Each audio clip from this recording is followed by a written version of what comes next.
Hi, good afternoon. It's Valerie Milano, the senior editor of the Hollywood Times, and I'm so happy to have Tracy with us this evening. So I'm going to let her go ahead and introduce herself.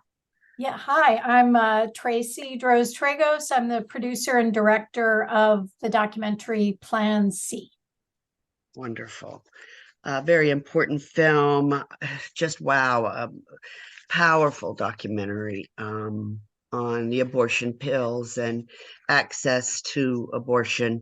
Seeing these women and hearing their stories of fear, depression, and hope, the loss of Roe versus Wade and its effect on Plan C access is sobering. Simply another indictment of the damage this court has influenced on women. Again, what a powerful documentary. Were you inspired to make this film by what happened to someone close to you or by the totality of the situation because you saw what was happening nationwide? Talk about that, please. Yeah, I was inspired in part, yeah, because of the totality of the situation. I mean, I'd made a film for HBO a few years before where I was embedded in a clinic just over Missouri state lines, and this was before Roe fell, and I witnessed firsthand the barriers to access then, and how hard it was for folks to travel as far as they had to travel to access that clinic, and to do whatever they had to do to follow the law, which was ever changing.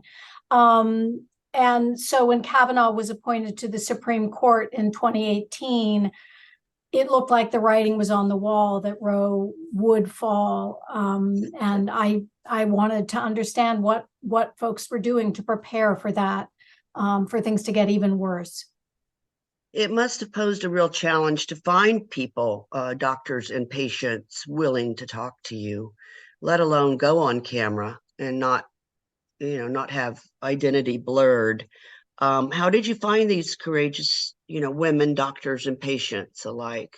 Yeah, I mean, it is a big ask. Of course, because of the shame and stigma that still exists, unfortunately, but now on top of it, the risk of criminalization. So, I had a little bit of, I suppose, street cred or reputation because I'd made this previous film.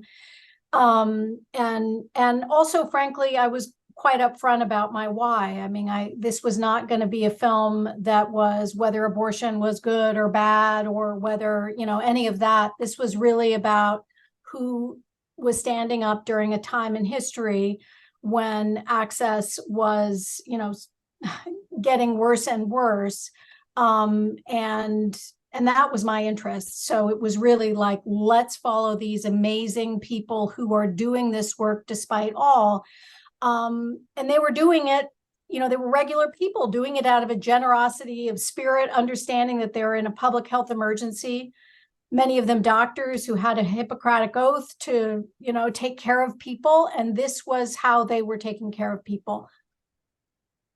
What resistance did you experience during filmmaker? You encountered anti-abortion folks, I'm sure. Were you fearful in those encounters? Did you experience any threats from the anti-abortion movement once you were seen filming and people found out what you were doing? Well, it was very, very different from when I made the film embedded in a clinic, because there, every time, every day we had the camera out and we're taking it out of the car, we would be screamed at by protesters and have to interact with anti-abortion folks. But what's very different, the paradigm shift for folks working with online provisioning and folks doing telemedicine, is that it's kind of private. It's a lot more private. So frankly, there wasn't an interaction with antis because people were doing this work in their home and making sure that folks could access these pills in the privacy of their home. So it was a very, very different situation, and really shifted my thinking around abortion access. But making this film, some people might see you as part of the problem, aka abortion, and include you in their assaults, both legal and physical.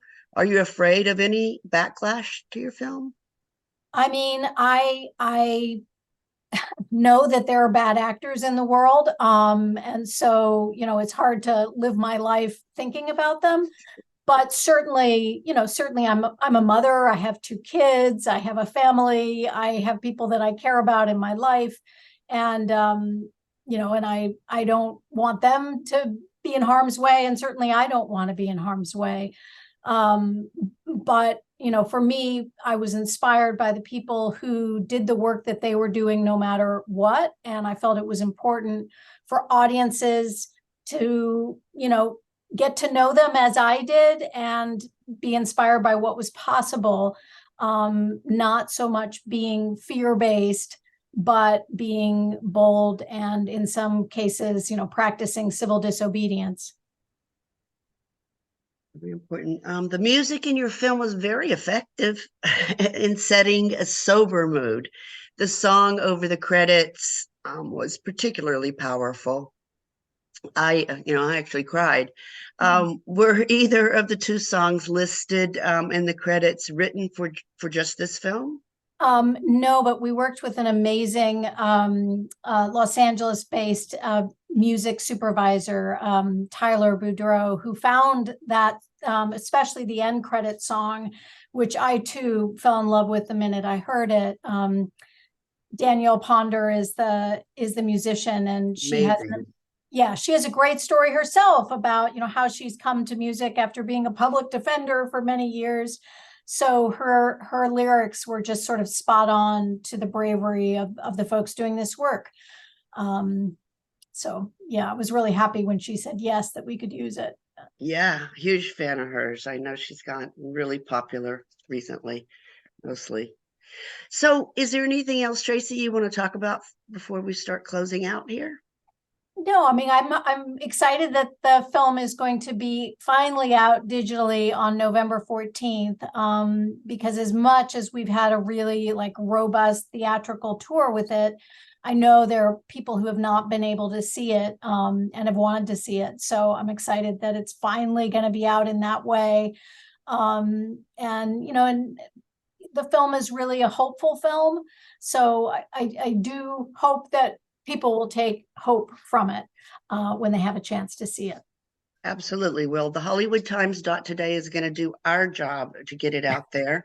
Thank you. And how can our viewers, our readers find you, find the film, find out more about it? Social Yeah, well, media, website, what? all of the above. I mean, our Okay. website is plancmovie.com. So if you go there, we've got all the links to every place else. But we're also on all social media at Plan C Movie. So you can look for us there. But hopefully we're not hidden and censored, and folks are able to find us without too much difficulty. Yeah, and see the film and spread the word. Absolutely. Absolutely. Well, good. Thank you again for taking the time with us, and keep going. We will keep spreading the word as well. Thank you. Thank you. Thank I you. Thank really you. appreciate it. Okay. All right. Hopefully we can meet in person one day too. I would like that. I would That'd like be to thank great. you again. Thanks again. Have a great rest of your day. You too.